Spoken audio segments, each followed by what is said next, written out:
उम्मीद है एंजॉय किया होगा आप लोगों ने। आज हम थोड़ा फर्दर एंजॉय करेंगे पॉइंटर्स, ठीक है। सो पॉइंटर्स में मेन चीज़ हमने जो देखी थी वो ये देखी थी कि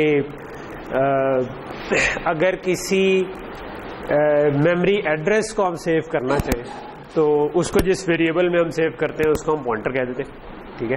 सो मेमोरी एड्रेस से क्या मुराद थी कि मेमोरी की हमने एक पिक्चर बनाई कि जो भी उसका लोकेशन नंबर है उसको हम एड्रेस कह देते थे, ठीक है। सो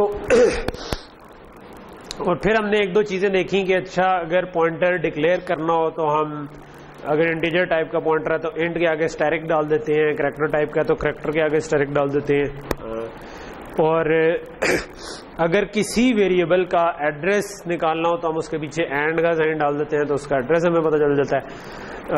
और तीसरी चीज़ हमने पढ़ी थी कि अगर डी रेफरेंस करना हो, यानी कि हमने देखना हो कि मेरे पास एड्रेस पड़ा हुआ है कि फलां इंटीजर का एड्रेस ये है, लेकिन अब मैं उस एड्रेस में जो लिखा हुआ है उसको पढ़ना चाहूँ या उसके ऊपर लिखवाना चाहूँ तो फिर मैं स्टैरिक पॉइंटर लिख देता हूँ। यानी कि मैं अगर मेरे पास कोई पॉइंटर है उसके साथ मैं स्टैरिक लगा दूँ तो इसका मतलब है कि मैं उस लोकेशन के ऊपर जाके, यानी कि अगर यहाँ पर मेरे पास कोई इंटीजर था 32 और यहाँ पर उसका एड्रेस पड़ा हुआ था लेट्स से 0x1fc जो भी कह लो, ठीक है।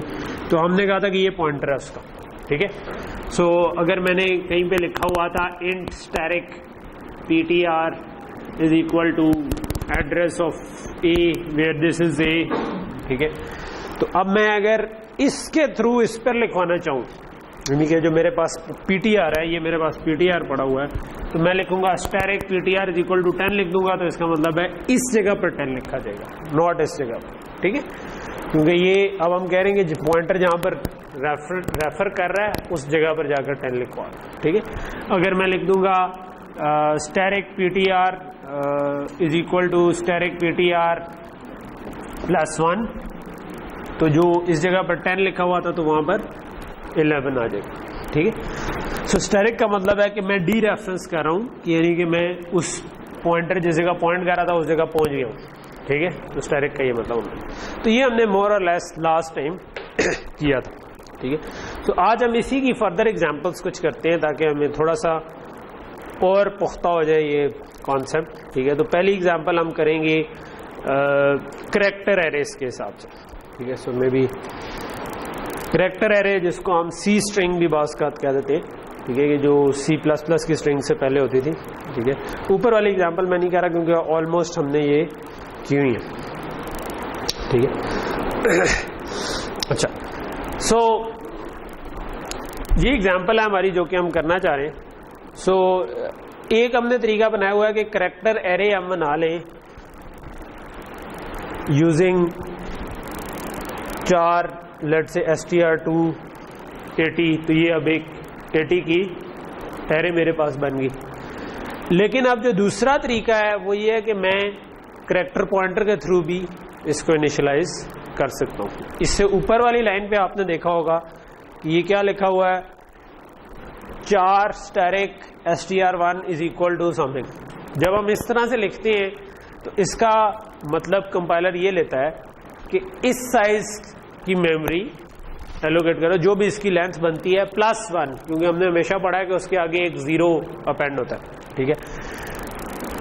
इस साइज +1 की मेमोरी बनाओ और उसको str1 के अंदर सेव करो। ये और ये इफेक्टिवली सेम काम करें, ठीक है। सिर्फ थोड़ा सा फर्क है, ठीक है। वो थोड़ा सा फर्क ये है कि ये पॉइंटर है, ये एरे है, इसका नाम भी पॉइंटर होता है, लेकिन एरे का नाम हमने कहा था कांस्टेंट पॉइंटर होता है, यानी कि एरे के नाम को हम इंक्रीमेंट नहीं कर सकते क्योंकि वो कांस्टेंट है, उसकी वही वैल्यू रहेगी। लेकिन अगर पॉइंटर है, पॉइंटर को मैं इंक्रीमेंट कर सकता हूं, ठीक है। इसको मैं इंक्रीमेंट करूंगा, ये एक आगे चला जाएगा, 2 दफा इंक्रीमेंट करूंगा 2 आगे चला जाएगा। ये यार फिर मसला शुरू हो गया। होपफुली ये हमें ज़्यादा डिस्ट्रैक्ट ना करे, मैं चाहता हूँ इसको इस तरह रख देता हूँ कि ये ना हिले, ओके। सो ये एग्जांपल क्या कर रही है, ये तो 2 हमने एक एरेज बना ली, एक को इनिशियलाइज भी करवा दिया, एक को इनिशियलाइज नहीं कराया, एक को सिर्फ हमने डिक्लेयर कर दिया।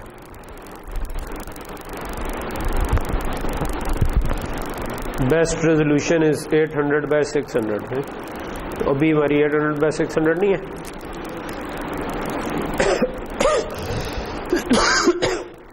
ओके, सो हम करना ये चाह रहे हैं कि हम एक छोटा सा फंक्शन लिखना चाह रहे हैं जो कि एक कैरेक्टर एरे को दूसरी में कॉपी कर दे। एक हमने स्ट्रिंग से बनाया हुआ है, यानी कि कैरेक्टर पॉइंटर बनाया हुआ है, एक हमने एरे बनाई हुई है, इससे उठाकर इसके अंदर कॉपी, इसको इनिशियलाइज किया हुआ है तो इसको मैं कॉपी करना चाह रहा हूँ।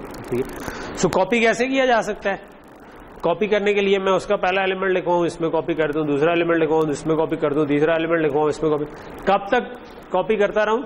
जब तक स्ट्रिंग के एंड पे क्या हुआ करता है, \0 जिसको हम कहते हैं, यानी 0 लिखा होता है। तो जो भी लिखा हुआ है ये पूरा एक एक कैरेक्टर लिखा हुआ है, आखिरी कैरेक्टर होगा 0, जिसको हम लिख देते हैं \0, यानी उसका कंटेंट एक्चुअल में 0 ही होता है। ठीक, तो मैं एक लूप लगा सकता हूं। ठीक है, तो मैं एक लूप लगा सकता हूं कि while जो भी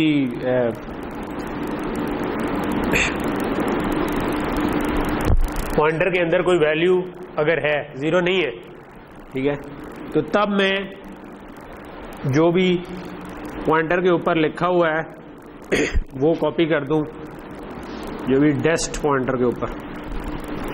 ठीक है, तो मैं इसको कहता हूँ सोर्स पॉइंटर के ऊपर अगर कुछ लिखा हुआ है, मैंने सोर्स नहीं लिखा, लेकिन लेट्स से जो भी जहां से मैं कॉपी करना चाह रहा हूं उस पॉइंटर में जब तक वैल्यू है तब तक मैं उसको उठा के डेस्टिनेशन पे कर दूं, और मैं इन दोनों को ++ भी कर दूं। ठीक है, तो मैं साथ इसको भी ++ कर देता हूं, और ठीक है, तो यही वाला काम इस एग्जाम्पल में इस जगह पर हो रहा है। ठीक है, यानी कि मैंने ये फंक्शन कॉल किया, इस फंक्शन में दोनों तरफ कैरेक्टर एरेज थी, एक को एरे के पॉइंट से बनाया, एक को पॉइंटर से बनाया।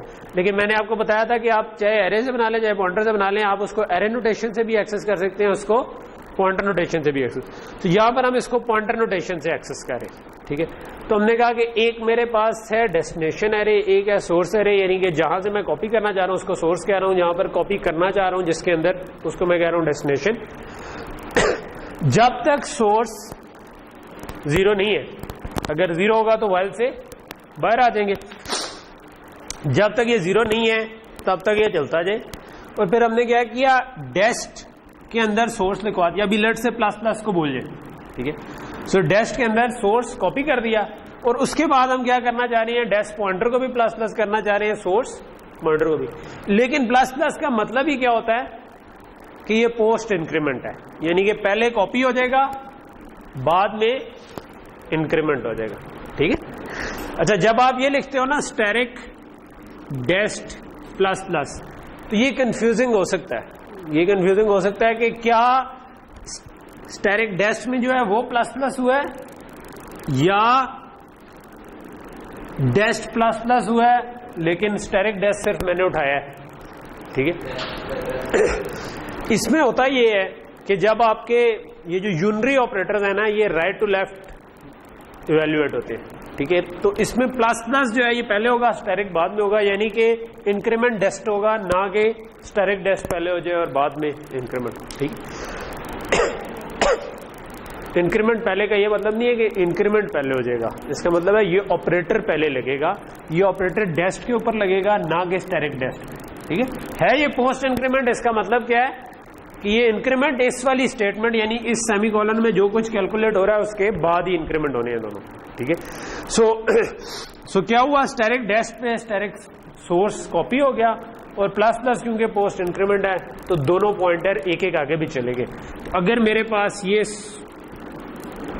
सोर्स एरे थी और ये डेस्टिनेशन थी, ठीक है, या इसको यूं कहता हूं कि ये पॉइंटर जो था ये डेस्ट था और ये पॉइंटर सोर्स था, और यहां पर कुछ भी लिखा हुआ था, ठीक है, जो भी मेरी एरे थी, और इसके आगे जहां पर ये खत्म हो रही थी वहां पर 0 लिखा हुआ था। ठीक है, लेट से मैं लिख देता हूँ ABCD as a test case, बातें नहीं। तो मैंने क्या किया, मैंने कहा जब तक ये 0 नहीं है, इस पर 0 नहीं लिखा हुआ इस वक्त, तो इसको इधर कॉपी कर दो, ये आ जाए। तो ये जो asterisk dest is equal to asterisk source का ये मतलब हो गया कि जिधर ये पॉइंट कर रहा है वो वाली वैल्यू, उसमें जहां पर ये पॉइंट कर रहा है वो वाली वैल्यू लिखवा दो। और साथ हमने जो प्लस प्लस किया, इसका मतलब है कि इसको भी एक आगे ले जाओ, इसको भी एक आगे ले जाओ, ठीक है। अगेन अगर ये 0 नहीं है तो इसको कॉपी कर दो, इसको भी एक आगे ले जाओ, इसको भी एक आगे ले जाओ, तो ये इधर चला गया, ये इधर चला गया, ठीक है। जब अनलेस कि आप आखिरी जगह पर पहुंच गए, इधर पहुंच गए जब, तो यहां पर A B C D copy हो चुका होगा, 0 नहीं कॉपी हुआ होगा, ठीक है। और आप लूप से ब्रेक कर देंगे, तो वो 0 आप मैन्युअली उसके अंदर लिखवा दो कि इस वक्त, क्योंकि प्लस प्लस तो हो चुका है, ये तो इस जगह पर पहुंच चुका होगा डैश, लेकिन इस पे आपने कुछ लिखवाया नहीं क्योंकि आपने लूप से बाहर आ गए, तो आपने उस जगह पर जाकर 0 लिखवा दिया। सो ये हमारा कॉपी करने वाला काम हो जाएगा। तो इस एग्जांपल में हम क्या कर रहे हैं कि पॉइंटर्स यूज करते हुए एक करैक्टर एरे को दूसरे के अंदर कॉपी करवा रहे हैं। ये वाला फंक्शन हमने कॉल किया जो कि यही काम कर रहा था। तो अब स्ट्रिंग 2 जो कि हमने इनिशियलाइज नहीं की हुई, उसमें स्ट्रिंग 1 कॉपी हो जानी चाहिए। हमने डेस्टिनेशन वाली जगह पे स्ट्रिंग 2 लिखा है, सोर्स वाली जगह पे स्ट्रिंग 1 लिखा है। इसके बाद अगर मैं स्ट्रिंग 2 को प्रिंट करूं तो इसके अंदर वही कंटेंट होना चाहिए जो कि स्ट्रिंग 1 के अंदर। रन करके देख लेते हैं।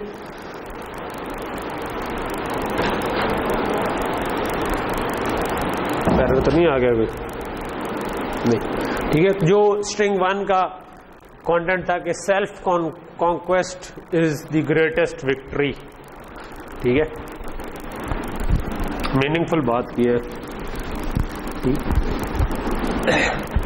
क्या कहते हैं जी, जिहाद बिन नफ्स जो है ना, वो जिहाद अकबर है, ठीक है, कि अपने ऊपर कंट्रोल करना जो है, मतलब हर डिफरेंट रिलीजन्स में ये सेम बात आपको मिलेगी कि असल में अपने नफ्स के ऊपर काबू करना जो है ना, असल काम जो है वो ये काम है, ठीक है।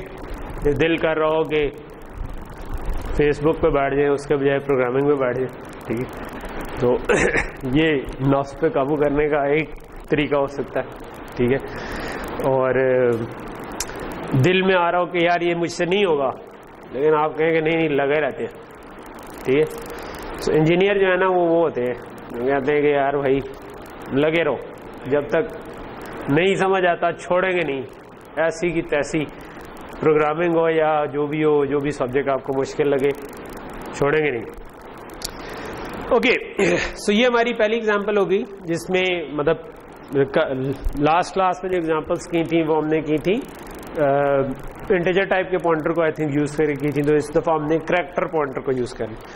नॉर्मली ये जो कॉपी करने वाला काम है ये हम खुद नहीं करते, इसके लिए strcpy स्ट्रिंग कॉपी का एक फंक्शन ऑलरेडी सी स्ट्रिंग आपकी सपोर्ट करती है, तो आप उसको strcpy, ये जब आप अगर सी स्ट्रिंग्स यूज कर रहे हैं ना, तो आपको ये दो फंक्शन स्ट्रिंग कॉपी और स्ट्रिंग कंपेयर ये काफी यूज करने पड़ते जी। नहीं, CPY is for string copy, CMP is for string compare, ठीक है। यानी दो स्ट्रिंग को देखना है कि वो बराबर है या नहीं है, तो तब आप स्ट्रिंग कंपेयर यूज करेंगे। C++ के लिए नहीं, C++ वाले स्ट्रिंग में तो आप सिंपल इक्वल टू से कर लेते हैं ना, A इक्वल टू B करेंगे कॉपी हो जाएगी, ठीक है। तो C++ में तो मुझे, ठीक है, तो मैंने इसीलिए वो पहले करा दी क्योंकि एक्चुअली वो मुझे अगर एग्जिस्ट करती हैं तो व्हाई नॉट आप वो मुझे करें, ठीक है।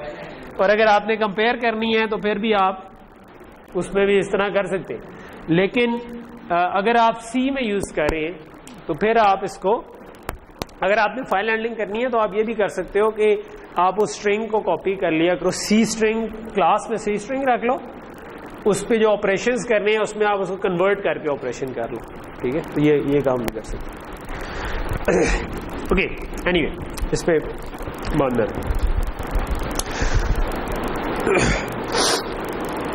सो ये तो हमारा हो गई कॉपी एग्जांपल। अच्छा, एक और इंटरेस्टिंग चीज है, ये वाली छोटी सी एग्जांपल है पॉइंटर्स की एरे बनाने की, ठीक है।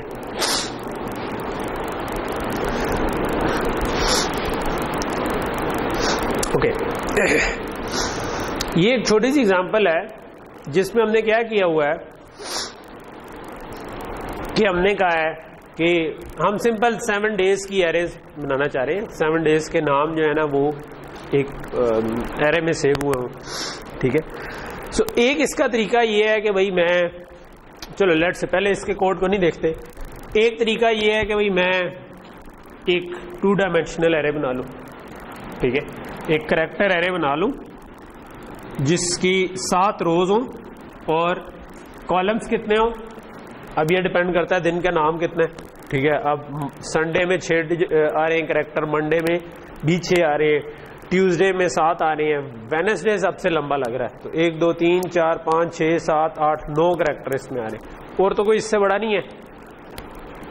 1 2 3 4 5 6 7 8, 1 2 3 4 5 6 7 8। तो वेडनेसडे जो है इसमें 9 करैक्टर आ रहे हैं, और एक \0 भी रखना चाहते हैं। तो इसका मतलब है कि हमें ये 7/10 की एक एरे बना लें, ठीक है। तो लेट से कि मैं इधर इस पॉइंटर के बजाय मैं कहता हूं कि 7/10 की मैं एक एरे बना लेता हूं, ठीक है। सो क्या हो रहा है इधर, आपने कहा कि यार एक 7/10 की एरे बनाओ और उसके अंदर आपने Sunday, Monday, Tuesday, Wednesday, Thursday, Friday, Saturday, ये पूरा सारे 7 दिन जो है वो लिख दिए, ठीक है। और फिर आपने प्रिंट करवा दिया, ठीक है। तो ये नीचे लूप क्या कर रहा है, सिर्फ प्रिंट करवा। अब प्रॉब्लम इसके अंदर क्या था कि सारे नाम जो थे वो बराबर तो नहीं थे, ठीक है। मतलब मैंने तो मंडे के लिए भी 10 रखे, ट्यूसडे के लिए भी 10 रखे, वेडनेसडे के लिए भी, हर एक के लिए 10 करैक्टर की एक एरे बना दी, ठीक है। तो अब अगर मैंने मंडे लिखना था तो मंडे ये 6 डिजिट थे, उसके आगे एक \0 आया और बाकी जो आपके पास 3 है वो वेस्ट जा रहे हैं, ठीक है। उसके बजाय अगर आप इसको थोड़ा सा मॉडिफाई कर लें और आप इस तरह की एरे बना लें कि आप करैक्टर पॉइंटर्स की एरे बना लें, ठीक है। अब आपने क्या किया, आपने कहा कि 7 की एरेज, ठीक है, आपके पास है 7 करैक्टर पॉइंटर्स हैं आपके पास, ठीक है। सो अब इसका क्या मतलब हुआ कि आपके पास 7 पॉइंटर्स हैं, 1 2 3 4 5 6 7, ठीक है। और इनमें से एक संडे के इक्वल है, तो ये आपने लेट से SUNDAY \0। अगला मंडे के इक्वल है, तो ये खुद ही, क्योंकि ये पॉइंटर है, ठीक है। अब वो 10 के इसको नहीं बनाने, ठीक है। ये किस चीज की एरे है, करैक्टर पॉइंटर्स की एरे है। तो आपने ये 7 पॉइंटर रखे, ठीक है। सो अगला पॉइंटर ऑटोमेटिकली जहां पे भी मेमोरी में जगह हो, जो कि मोस्ट प्रॉब्ली क्योंकि ये सारे तरतीब से ही आ रहे हैं, तो आपके ये हमेशा फिर तरतीब से ही बन जाएंगे। अगला आपके पास मंडे आया, सो MONDAY \0। सो वो जो अगली 3 जगह ज़ाया हो रही थी, इस केस में वो नहीं हो रही, ठीक है।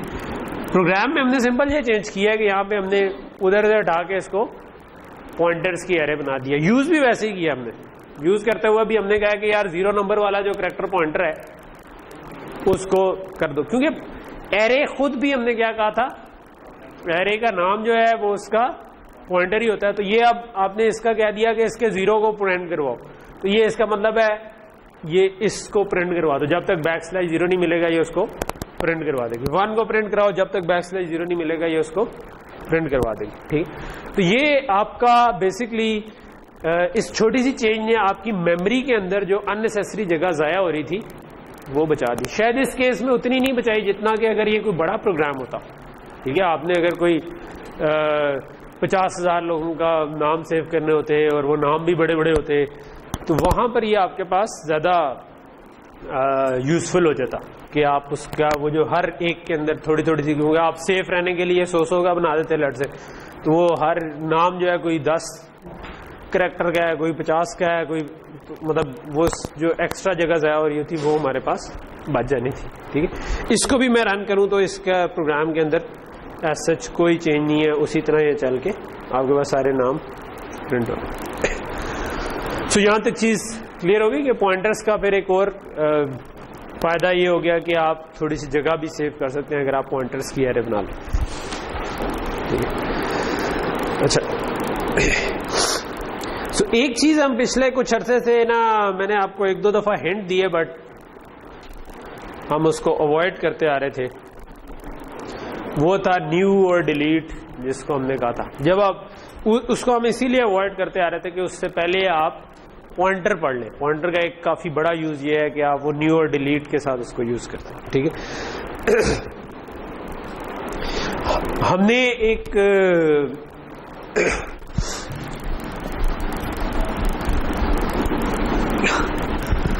चीज की आपने अब काफी सारे प्रोग्राम बना लिए, आपको एक चीज की जरूरत महसूस हुई हो शायद कि लेट्स से कि मैंने एक मैट्रिक्स मल्टीप्लिकेशन का प्रोग्राम बनाना है और मैं यूजर से वो मैट्रिक्स इनपुट लेना चाहता हूं, ठीक है।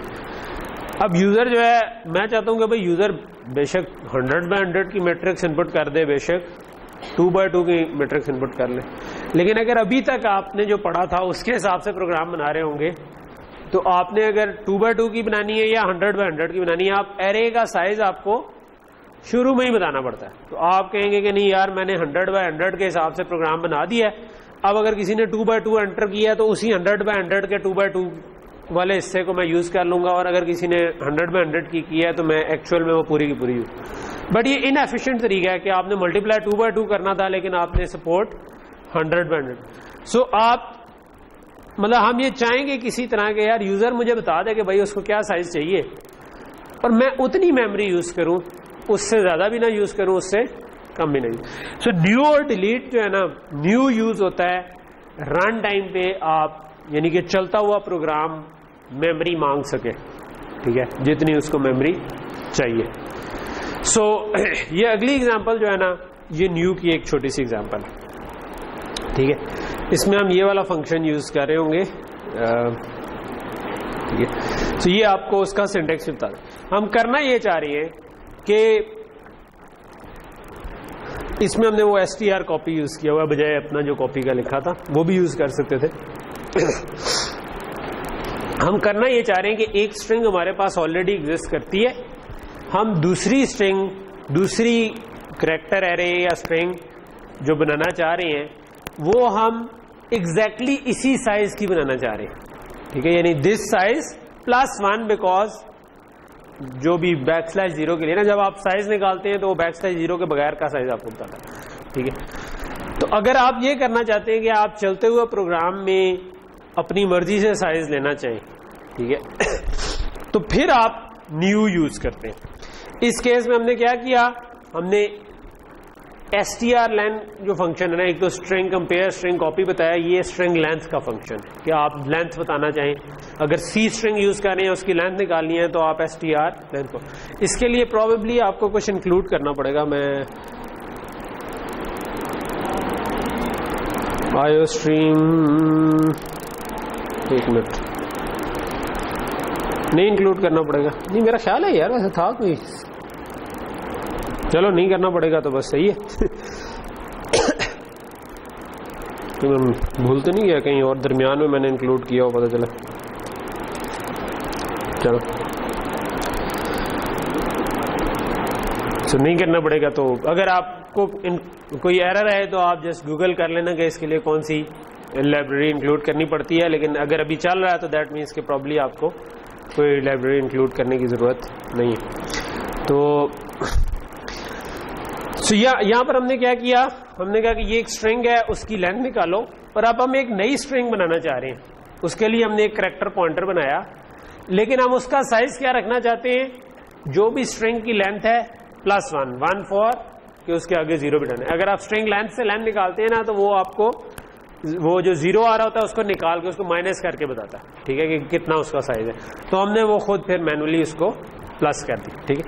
सो अब सिंटेक्स आपको नजर आ रहा है न्यू का, इसमें आपने क्या किया, आपने कहा ptr = न्यू 4 और आगे लेंथ बता दी स्क्वायर ब्रैकेट्स में, ठीक है। यहां पर आपने यूज करनी है स्क्वायर ब्रैकेट। अच्छा, इसका क्या मतलब है, इसका मतलब है कि मैं ओएस को कह रहा हूं कि मुझे मेमोरी दो करैक्टर टाइप की मेमोरी हो और इतने करैक्टर्स हो, ठीक है। सो ये जितने भी बनते थे, जो भी पूरा एक सेंटेंस लिखा हुआ है, लेट्स से इसमें 50 करैक्टर्स है, तो आपने कहा कि मुझे 51 करैक्टर्स की मेमोरी दे दो, ठीक है। तो न्यू 4 आप इस तरह लिखेंगे तो ये आपको रिटर्न करेगा पॉइंटर, ठीक है। न्यू का जो फंक्शन है, ठीक है, वो आपको क्या रिटर्न करता है, पॉइंटर इस टाइप का जो आपने उसको बताया है। आपने उसको करैक्टर टाइप का कहा है कि मुझे करैक्टर टाइप की मेमोरी चाहिए और आपने साइज बता दिया। तो न्यू क्या करेगा, आपके लिए मेमोरी निकाल के कहीं से ले आएगा और आपको कहेगा ये लो, ये आपकी मेमोरी का पॉइंटर। पर आपने अपना जो पॉइंटर बनाया हुआ था उसको इससे इनिशियलाइज कर दिया, तो इसका मतलब अब ये पॉइंटर उस मेमोरी को पॉइंट कर रहा है। अभी हमने कॉपी कुछ नहीं किया, अभी हमने सिर्फ मेमोरी मांगी है, ठीक है।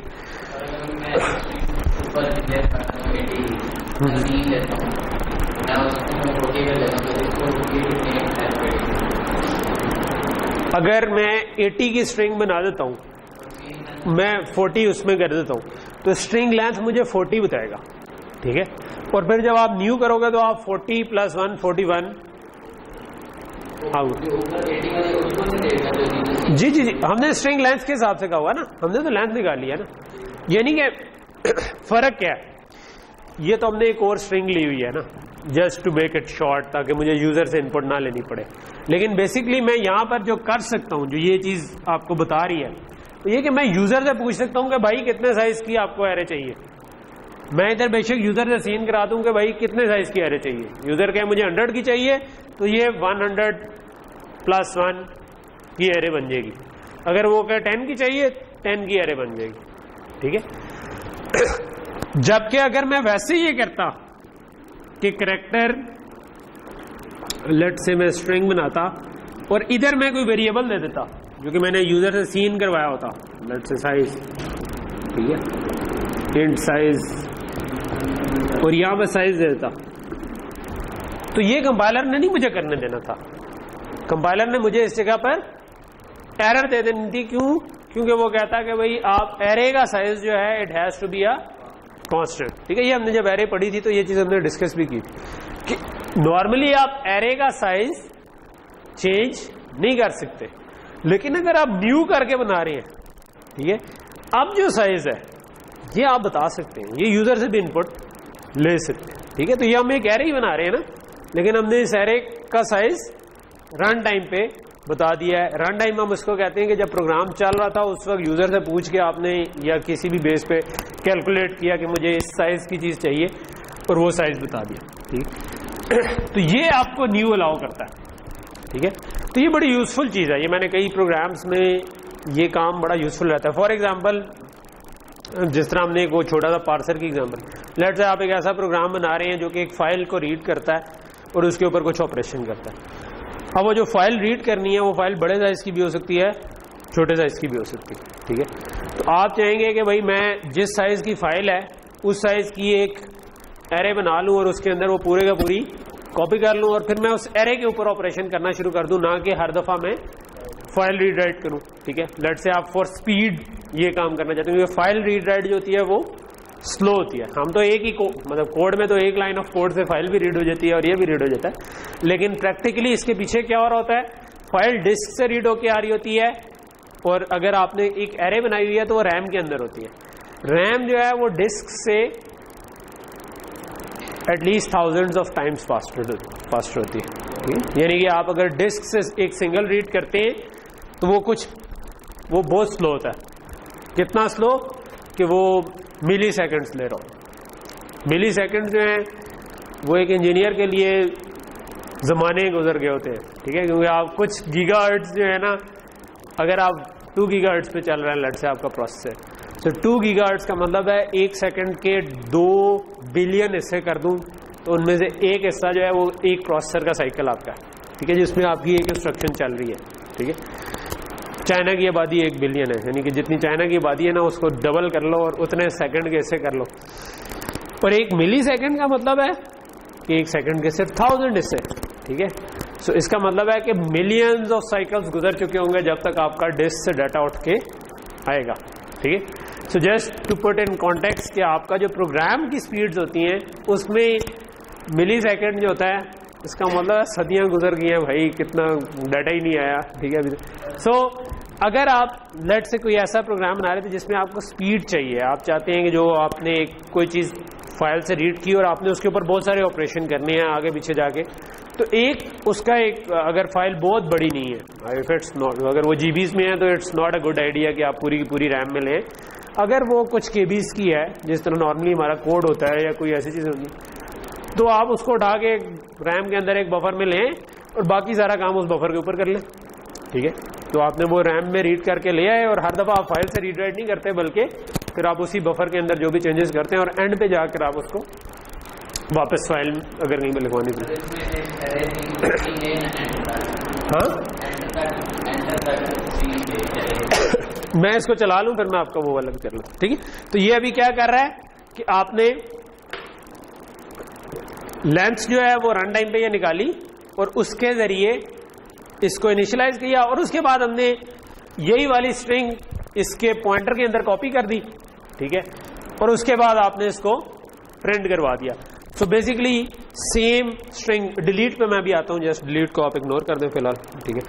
सो यहां तक चीज क्लियर हो जाएगी हो गई। तो सेम आपके पास पॉइंटर के अंदर क्या लिखा हुआ है, idle hands are devil's workshop, ठीक है, जिसको हम उर्दू में कहते हैं खाली मगज शैतान दा कार, ठीक है, कि आपका जो वेला आदमी होता है ना उसका मगज जो है वो शैतान का घर है, तो वो जी idle hands are devil's workshop, ठीक। ओके, अच्छा आप क्या कह रहे थे कि मैं इसको, ठीक है, मैं कहता हूं कि यार सॉरी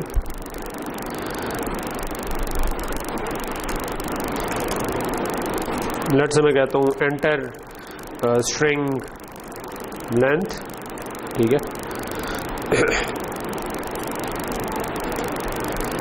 और उसके बाद मैं कहता हूं सी इन,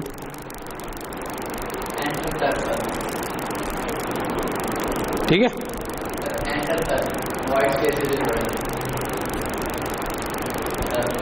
समझ नहीं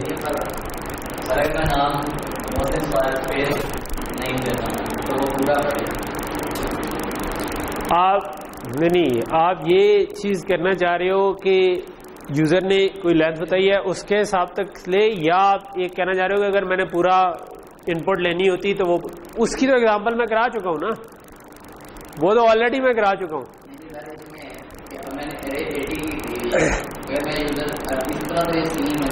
ठीक है, मुझे आपकी बात समझ आ रही है। आप ये कह रहे हो कि मैं अगर एक एरे, मैंने एक नाम लेना है जो कि बड़ा भी हो सकता है छोटा भी हो सकता है, और वो मैं सी इन करना चाह रहा हूं, और मैं सी इन के साथ कुछ इस तरह करूं कि वो स्पेसेस भी ले ले और लेकिन स्ट्रिंग भी उसी साइज की बने, ठीक है, वो सिंगल स्टेप में नहीं होगा, ठीक है।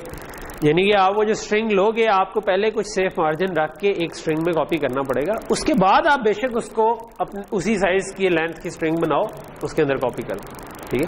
क्योंकि जब आप सी इन ले रहे हो तो वो जो बफर रखना है वो आपको पहले से नहीं पता ना कि यूजर पूरी कहानियां लिखना शुरू कर देगा या वो सिर्फ कुछ करेगा। तो आपको वो जो भी एक सेफ मार्जिन आपके ख्याल में आया कि भाई मैंने तो उसको नाम एंटर करने को कहा है तो इधर तक लेगा, और उसका हमने एग्जांपल पढ़ी हुई है कि सी इन डॉट गेट करके आप उसमें बता सकते हैं कि कितना मैक्सिमम तक वो ले सकता है, ठीक ठीक। अच्छा, वो आप कर लेंगे तो वो काइंड ऑफ आप वो आपको रिटर्न कर देता है एक स्ट्रिंग, ठीक है। अब वो जो स्ट्रिंग रिटर्न करेगा वो आप मतलब वो आपको पहले से डिक्लेयर करनी पड़ेगी, ठीक है। हाँ, वो जितनी भी मेमोरी लेगी वो लेगी, लेकिन आप कर क्या सकते हो कि मिसाल के तौर पर आप अब प्रोजेक्ट कर रहे थे और आपने कोई 500 बुक्स का डेटाबेस बनाना था, ठीक है। अब आपको हर एक के लिए उतनी बड़ी मेमोरी नहीं चाहिए, आपने एक लेट से 100 कैरेक्टर्स की एरे बना दी, लेट से क्या भाई 100 से बड़ा आपने का नाम नहीं हो सकता, उसमें आपने सी इन किया, लेकिन उससे जो सेव कराना था जिस कैरेक्टर एरे में वो आपने उसी साइज की रखी जितनी उसकी एक्चुअल लेंथ थी, ठीक है। तो इस तरह करके आपकी वो जो 500 बुक्स होंगी हर एक की अपनी अपनी लेंथ होगी और वो उसी साइज की होंगी, ना कि वो सारी 100 की हो। तो ये फायदा हमें हो जाएगा, लेकिन वो जो आप करना चाह रहे हो वो एक स्टेप में नहीं होगा, ठीक है। तो उसके लिए आपको 2 स्टेप्स चाहिए, ओके। अच्छा, इसके अंदर एक चीज जो मैं कह रहा था कि डिलीट, ठीक है, जब आप न्यू के जरिए मेमोरी मांगते हैं तो ये थोड़ा सा डेंजरस भी है क्योंकि भाई आप एक फंक्शन है जो बार बार कॉल होता रहा है, वो न्यू करके मेमोरी मांगता जा रहा है, तो आपके पीसी की मेमोरी यूज होना शुरू हो जाएगी, ठीक है। आपने लेट से एक लूप में लगाया हुआ है जो बार बार काम होता है, आप उसके लिए एक न्यू कर लेते हो, मेमोरी ले ली, फिर न्यू कर लिया, मेमोरी ले ली, ठीक है। अच्छा, सो आपको जब वो मेमोरी की जरूरत नहीं रहती ना, तो आपने वो मेमोरी खुद फ्री करनी होती है। सो C++ प्रोग्रामर अगर मेमोरी न्यू करके एलोकेट करवाता है तो उसका काम है कि वो मेमोरी को वापस फ्री भी करे। इस केस में हमें जरूरत नहीं थी डिलीट करने की, क्योंकि प्रोग्राम खत्म हो गया तो मेमोरी खुद ब खुद खत्म होगी। लेकिन नॉर्मली अगर मैं एक फंक्शन में कोई चीज मैंने एलोकेट करवाई थी और उस फंक्शन के बाहर मुझे उसकी जरूरत नहीं थी, तो मुझे उसके एंड पर उसको डिलीट कर देना चाहिए कि ठीक है, मुझे अब ये मेमोरी नहीं चाहिए। कई प्रोग्राम्स में ये बग होता है, कई जो प्रोग्राम, क्योंकि अब ये हमारे इख्तियार में ना कि आप कोड लिखें, तो कई कोडर जो हैं वो इसका ख्याल फिर प्रॉपरली नहीं कर पाते, तो उन प्रोग्राम्स में फिर इनको हम कहते हैं मेमोरी लीक, ठीक है, कि आपकी मेमोरी जो है इस तरह प्रोग्राम चलता जा रहा है और जी थोड़ी देर बाद आप देखते हैं उसकी मेमोरी थोड़ी सी बढ़ गई है, थोड़ी देर बाद दोबारा देखते हैं और बढ़ गई है, थोड़ी देर बाद दोबारा देखते हैं और बढ़ गई है। वो एक्चुअली वो मेमोरी यूज नहीं कर रहा होता, उसके अंदर उसने न्यू किया होता है लेकिन डिलीट करना भूल गया होता है, जिसकी वजह से वो मेमोरी हर दफा नई लेता जा रहा है लेकिन वो डिलीट नहीं हुई। सो न्यू जो है वो एक पावर भी है कि आप अपनी मर्जी से अपनी मर्जी की मेमोरी ले सकते हैं, लेकिन साथ आपको कॉशियस भी रहना है कि मैंने उसको डिलीट भी करना है, ठीक है। इस केस में हमने एक एरे एलोकेट करवाई थी, तो इस केस में डिलीट करते हुए हमें ये ब्रैकेट साथ लगानी है, ठीक है, कि इस पॉइंटर को डिलीट करो, लेकिन हमने कहा है कि ये पॉइंटर एक ऑब्जेक्ट का नहीं है बल्कि मल्टीपल ऑब्जेक्ट्स का है, तो इसलिए हमने स्क्वायर ब्रैकेट साथ लगाई। आप अगर सिर्फ न्यू 4 कर देते तो एक करैक्टर जितनी आपको मेमोरी मिल जानी थी, और उस केस में हमें ये ब्रैकेट लगाने की जरूरत नहीं। अगली एग्जांपल में अब ये करेंगे अभी, ठीक है। सो यहां तक चीज क्लियर होगी, ठीक है। यहां पे मैं रुक के ये दोबारा एम्फसाइज करना चाहूंगा कि ये एक आपको एक इंपॉर्टेंट चीज मिल गई है। मतलब यहां पर हमने करैक्टर बनाया है, लेट से यहां पर पर्सन की क्लास होती है या बुक की क्लास होती है, या जो भी आप प्रोजेक्ट बना रहे हैं उसमें जो ऑब्जेक्ट बनानी थी, अगर इंसानों का डेटाबेस बना रहे हैं तो पर्सन हो सकता था, बुक्स का तो बुक हो सकती थी, गाड़ियों का था तो कार की हो सकती थी। तो आप न्यू कार और एक पूरी उसकी एरे एलोकेट करवा सकते हैं, ठीक है। रन टाइम पे आप इसको यानी कि इनपुट ले सकते हैं। नॉर्मली आप ये नहीं कर सकते थे क्योंकि एरे का साइज पहले कांस्टेंट डिक्लेयर होना चाहिए, लेकिन अब आप ये कर सकते हैं कि आप अपनी मर्जी का साइज लें, लेकिन एक दफा ले लिया तो वो चेंज नहीं होगा, ठीक है। यानी कि अगर आपके पास फाइल में कुछ पड़े थे, आपने वो रीड करने थे, आप उतने साइज की एरे बना लें और उसमें सारे रीड कर लें, ये आप कर सकते हैं, ठीक है। लेकिन अगर आप उसको बढ़ाना चाहेंगे तो फिर आपको नई फिर से बनानी पड़ेगी। अच्छा, अगर आप C यूज कर रहे हो जस्ट फॉर कंप्लीशन, तो उसमें ये काम के लिए फंक्शन है मैलेक और फ्री, ठीक है। नहीं, उसका सिंटेक्स आप गूगल करेंगे ठीक है। अगर आपने C में जाना है, जस्ट आपको मैं पॉइंटर दे रहा हूं कि कल को आप कभी के C के अंदर प्योर C में कोड लिखना पड़ जाता है और आप रन टाइम पे कुछ करना चाहते हैं, तो ये नहीं है कि C में उसकी सपोर्ट नहीं है, C में उसकी सपोर्ट है, लेकिन जस्ट न्यू और डिलीट नहीं करना पड़ेगा, न्यू की जगह मैलेक करना पड़ेगा और डिलीट की जगह फ्री करना पड़ेगा, ठीक है। सिंटेक्स थोड़ा सा फर्क होगा, वो आप उसको गूगल करेंगे तो आपको हजरत गूगल जो है वो बता देंगे क्या करना है, ठीक है। ओके, सो इसको मैंने रन करके देख लिया हुआ है, नहीं किया तो हम कर लेते, ठीक है। तो idle hands are devil's workshop, ठीक है। ये आज आपको दूसरी नसीहत हो गई है। पहली वाली क्या थी? सेल्फ कॉन्क्वेस्ट इज वो, ठीक है, जहाद बिन नफ्स जो है ना वो जहाद अकबर है, और दूसरी जो होगी वो होगी कि वेला ज़हन जो है ना वो शैतान दकार है। ओके, अगली एग्जांपल जो है वो हम अब उस पे पर्सन पे ही आ जाते हैं यूजिंग न्यू। ये न्यू और डिलीट इंपॉर्टेंट टॉपिक है बिकॉज इसके अंदर हम ये काफी ज्यादा यूज हो रहे होते हैं, ठीक है।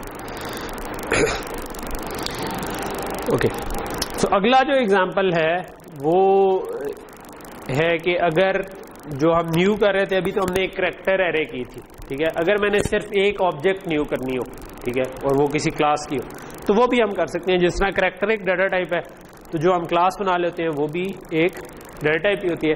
और इस केस में हमने डिस्टेंस वाली क्लास अपने ली है, ठीक है। सो ऊपर ये डिस्टेंस वाली क्लास बनी हुई है, ठीक है, class distance, feet inches, get distance, show distance. इससे हम अच्छी तरह फेमिलियर हैं कि गेट डिस्टेंस जो है वो फीट और इंचेस इनपुट ले लेता है और शो डिस्टेंस जो है वो फीट और इंचेस को शो कर देता है, ठीक है। सो इधर हमने किया क्या हुआ है,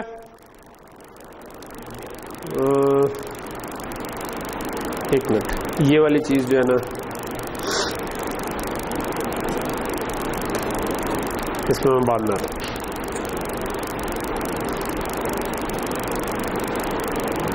सॉरी,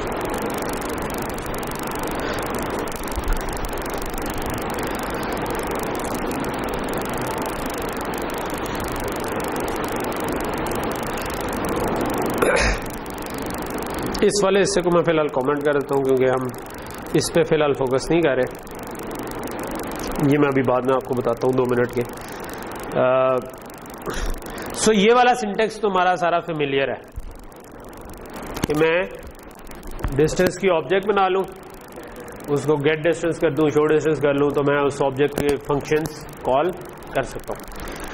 अगर आप पॉइंटर के थ्रू न्यू करके बनाना चाह रहे हैं तो ये अगला सिंटेक्स आपके काम का है। इसमें हमने क्या किया, डिस्टेंस पॉइंटर, जो भी हमने उसको नाम दे दिया, डिस्ट पॉइंटर नाम दे दिया, और फिर हमने कहा dist pointer is equal to new distance. इस केस में हमने इसके साथ कोई एरे नहीं लगाई क्योंकि हमें सिर्फ एक ही चाहिए था, ठीक है। अगर एक से ज्यादा चाहिए होता तो हम आगे स्क्वायर ब्रैकेट में बता देते कि मुझे कितने डिस्टेंसेस चाहिए, ठीक है। तो इस केस में एक ही चाहिए था, हमने कहा कि बस मुझे एक डिस्टेंस का जितना साइज बनता है ना, जो फीट और इंचेस के मिला के बनता है, उतने की एक मेमोरी एलोकेट हुई और उस मेमोरी का पॉइंटर जो था वो आपको रिटर्न हो गया, जो कि आपके इस वाले पॉइंटर के अंदर सेव हो गया, ठीक। सो अब आपके पास दिस पॉइंटर पॉइंट कर रहा है इन टुवर्ड्स द डिस्टेंस ऑब्जेक्ट, ठीक है। तो ये आपके फीट और इंचेस है और एक आपके पास पॉइंटर है जो कि इसको पॉइंट कर रहा है, ठीक है। अच्छा, अब जिस तरह हम डॉट लगा के गेट डिस्टेंस और शो डिस्टेंस कॉल कर रहे होते थे, अगर आप पॉइंटर के जरिए एक्सेस करें, यानी कि अब आपके पास तो पॉइंटर है ना, आपने तो न्यू करके किया, उसने उसका पॉइंटर आपको दे दिया। अगर पॉइंटर लगा के आप एक्सेस करना चाहते हैं ना, तो उसका बड़ा नीट सा सिंटेक्स है, वो ये है कि आप डॉट के बजाय एरो लगा देते हैं, ठीक है। यानी कि माइनस और लेस देन जो कि एक एरो बन जाता है, ठीक है, ग्रेटर देन में माइनस और ग्रेटर देन जो कि एरो साइन बन जाता है। तो डॉट के बजाय आप फिर एरो लगाते हैं। एरो का मतलब क्या है कि आप पॉइंटर के थ्रू एक्सेस कर रहे हैं इस फंक्शन को, जो कि आप कर सकते हैं, ठीक है। कि यानी क्योंकि आपके पास इस डिस्टेंस टाइप की ऑब्जेक्ट का पॉइंटर है, आप उसको एरो लगा के कर सकते हैं गेट डिस्टेंस, एरो लगा के कर सकते हैं शो डिस्टेंस। उसके पब्लिक फंक्शंस को आप इस तरह यूज कर सकते हैं, ठीक। प्राइवेट को आपको पता है कि बाहर एक्सेस नहीं होती। तो यहां तक चीज क्लियर होगी। सो हमने अभी तक, अगर मैं रुक के कहूं तो 2 चीजें पढ़ी, न्यू और डिलीट। न्यू का मतलब है कि आप चलते हुए प्रोग्राम में ऑपरेटिंग सिस्टम को कह रहे हैं कि भाई मुझे मेमोरी दो, ठीक है, और वो आपको मेमोरी देता है, ठीक है। अमूमन एक आप शायद सुने लफ्ज इसके लिए हीप, कि वो हीप से मेमोरी एलोकेट करके देता है, ठीक है। तो वो actually heap is a data structure जो कि ऑपरेटिंग सिस्टम खुद यूज कर रहा होता है। आपको उसको समझने की इस स्टेज की जरूरत नहीं है। आप कल को जब थोड़े से डाटा स्ट्रक्चर पढ़ लें तो उसके बाद आप ऑपरेटिंग सिस्टम का कोर्स एक पढ़ें, फिर आपको समझ आएगी कि ऑपरेटिंग सिस्टम खुद मेमोरी कैसे मैनेज कर रहा होता है और हीप क्या चीज़ होती है जिससे वो निकाल कर दे रहा होता है। लेकिन हमने 3-4 चीज़ें पढ़ ली हुई हैं। एक हमने पढ़ा था कि प्रोग्राम का एक कोड्स का सेक्शन होता है, एक हमने पढ़ा है कि उसके ग्लोबल वेरिएबल्स होते हैं जो कि डाटा के सेक्शन में होते हैं, एक हमने पढ़ा था कि स्टैक होता है, अगर फंक्शन कॉल हो तो वो बढ़ता है, फंक्शन रिटर्न हो तो छोटा होता है, और एक आप समझ लें कि हीप होती है इसके अलावा, ठीक है। तो ये टॉप डाउन, ये बॉटम अप जनरली ग्रो कर रही होती है, ठीक है। तो ये इसकी फर्दर डिटेल आप ऑपरेटिंग सिस्टम में पढ़ेंगे। इस कोर्स में आपके लिए ये काफ़ी है कि आप न्यू करें तो यहाँ कहीं पे वो आपको एलोकेट करके दे देगा, आप फ्री करेंगे तो वो उस मेमोरी को फ्री कर देगा, ठीक है। ये जो मैंने छोटी सी तस्वीर बनाई ना, ये हम इसको कहते हैं कि जो एक रनिंग प्रोग्राम होता है उसकी मेमोरी पिक्चर, कि मेमोरी में वो क्या क्या यूज़ कर रहा होता है, ठीक। तो रनिंग प्रोग्राम को हम अमूमन कहते हैं प्रोसेस, ठीक है। जब हम प्रोग्राम को रन कर देते हैं और वो चल रहा होता है तो उसको हम कहते हैं प्रोसेस, क्योंकि टास्क मैनेजर में जाए तो आपको नजर आ रहा होता है ना प्रोसेस, वो इसीलिए क्योंकि ये स्टैंडर्ड टर्म है कि हम प्रोसेस कहते हैं चलते हुए प्रोग्राम, ठीक। ओके, तो ये तो खैर थोड़ी सी साइड हमने डिस्ट्रैक्ट हुए। तो ये अब आपको समझ आ रहा है क्या हो रहा है। तो यानी कि आप चाहे इस तरह एक्सेस कर लें, चाहे न्यू करके एक्सेस कर लें, आप क्लास की ऑब्जेक्ट को एक्सेस कर सकते हैं यूजिंग पॉइंटर भी, डायरेक्टली भी, ठीक है। इसको अगर मैं रन करूंगा तो मुझसे एक डायरेक्टली कहेगा कि अच्छा भाई फीट और इंचेस एंटर करें, मैं कहता हूँ कि यार 10 फुट 8 इंच, और ये जो दूसरा वाला कर रहा है ये अब पॉइंटर के थ्रू कर रहा है, ये न्यू करेगा इसके लिए मैं कहता हूँ 23 फुट और 5 इंच, तो उसने 23 फुट 5 इंच मुझे अब शो डिस्टेंस, उसने गेट डिस्टेंस के लिए करके उसने ये कॉल किया था फंक्शन शो डिस्टेंस पे, ये कॉल किया और ये उसने एरो के जरिए कॉल किया। एक और नोटेशन भी यूज हो जाती है जो मैंने नीचे कमेंट की हुई थी, जो कि नॉर्मली वैसे हम कम ही कर रहे होते, वो ये है कि हमने एलियस पढ़ा हुआ क्या होता है ना, जो हमने रेफरेंस पढ़ा हुआ क्या होता है, रेफरेंस, ठीक है। तो रेफरेंस को एलियस भी बात करते हैं, ठीक। तो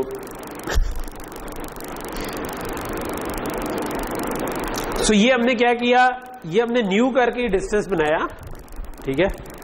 और हमने कह दिया कि डिस्टेंस के रेफरेंस जो है ना, डिस्टेंस एंड का मतलब क्या हुआ कि डिस्टेंस का रेफरेंस, ये रेफरेंस इज इक्वल टू, आपने इसको डी रेफरेंस कर दिया, ठीक है। कि न्यू ने जो ऑब्जेक्ट दी थी उसका आपने नाम दे दिया उसको डिस्टेंस 1। रेफरेंस क्या होता था, एक वेरिएबल का दूसरा नाम, ठीक है। हमने क्या कहा था, अगर मैंने आपको एक चीज लास्ट क्लास में बताई थी ना कि अगर मेरे पास इंट ए है और मैं कह दूं इंट एंड बी एक और चीज है, ठीक है, और वो मैं कह दूं इज इक्वल टू ए, ठीक। तो इसका मतलब है कि बी भी, यानी ये आपके पास मेमोरी में जिस जगह पर ए पड़ा है इसी मेमोरी का नाम ए भी है, इसी का नाम बी भी है, ठीक है।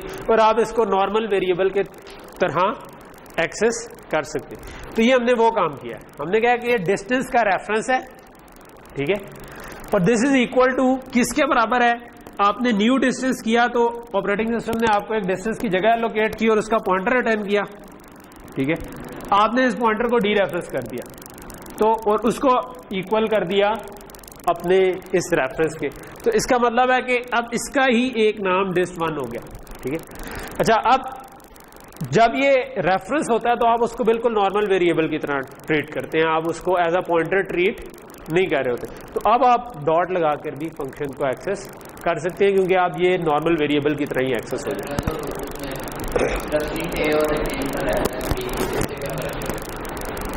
इससे कुछ भी नहीं होगा, एक नया नाम हो जाएगा, पीछे इंटरनली वो पॉइंटर्स के थ्रू ये काम कर रहा होता है, ठीक है। लेकिन कंपाइलर ने आपको ये फैसिलिटी दी हुई है कि अगर आपने रेफरेंस यूज किया हुआ तो वो खुद ये मैनेज कर लेगा कि जहां जहां पर रेफरेंस यूज किया तो उसको बाद में वो पॉइंटर में कन्वर्ट। जी जी, डी रेफरेंस का, क्योंकि रेफरेंस जो होता है वो हमने किसके इक्वल किया था, लेट्स ये इंट वाली एग्जांपल में एक्चुअल एड्रेस ऑफ एक इक्वल तो नहीं किया था ना, हमने तो एक इक्वल किया था। तो यहां पर अगर मैं डी रेफरेंस नहीं करूंगा ये तो एड्रेस है ना, ये तो पॉइंटर है। तो डी रेफरेंस इसलिए किया है कि हम इसको कह रहे हैं कि एक्चुअल उस डिस्टेंस के बराबर करो, ठीक है। तो इसलिए डी रेफरेंस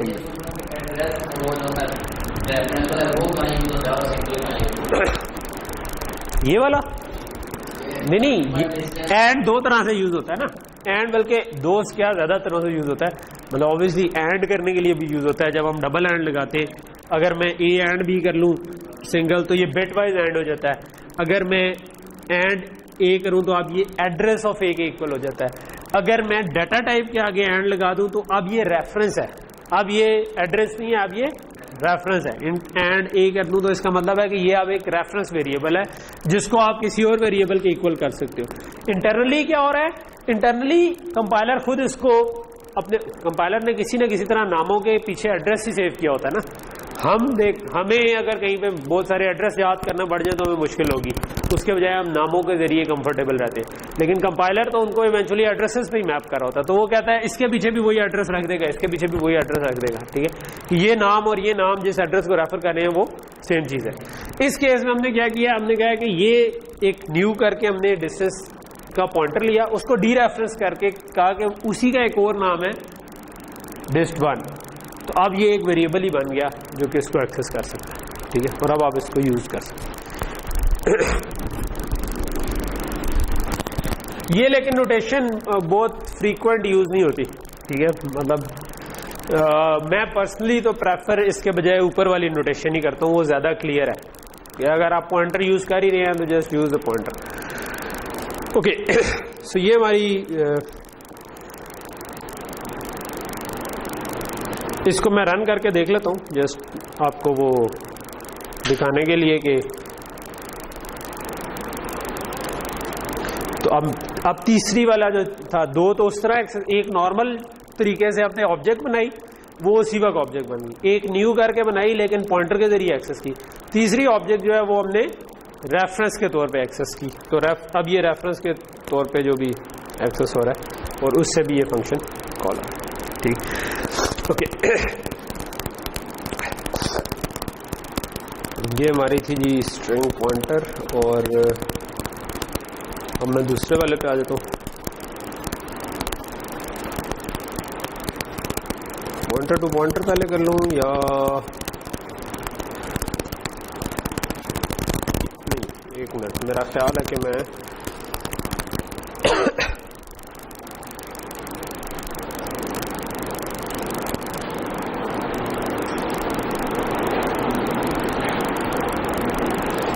ये तो हमने कर लिया ना, हाँ ये तो हमने कर लिया, स्ट्रिंग पॉइंटर हमने कर लिया है और पॉइंटर्स भी कर लिया है, पॉइंटर टू पॉइंटर रह गया है, लिंक लिस्ट रह गया है। पहले मेरा ख्याल है लिंक लिस्ट कर लेते जो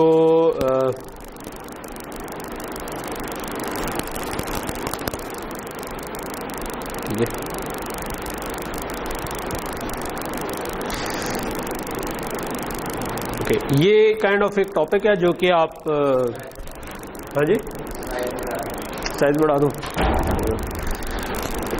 जो पॉइंटर्स का एक बहुत बड़ा यूज है ना, वो है डाटा स्ट्रक्चर्स में, ठीक है।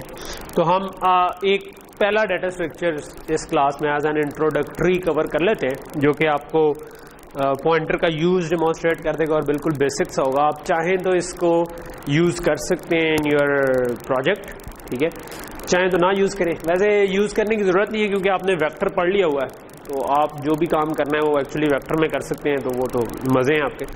लेकिन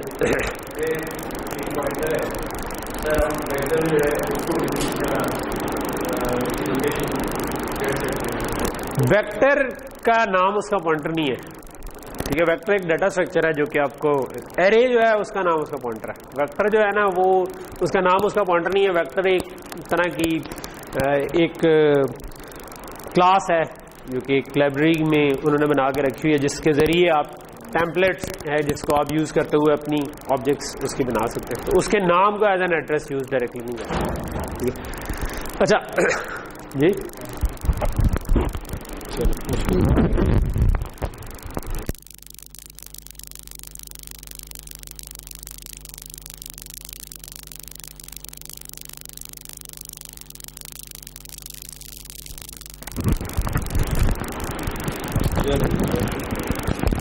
वैसे थी तो ग्रीन लगी,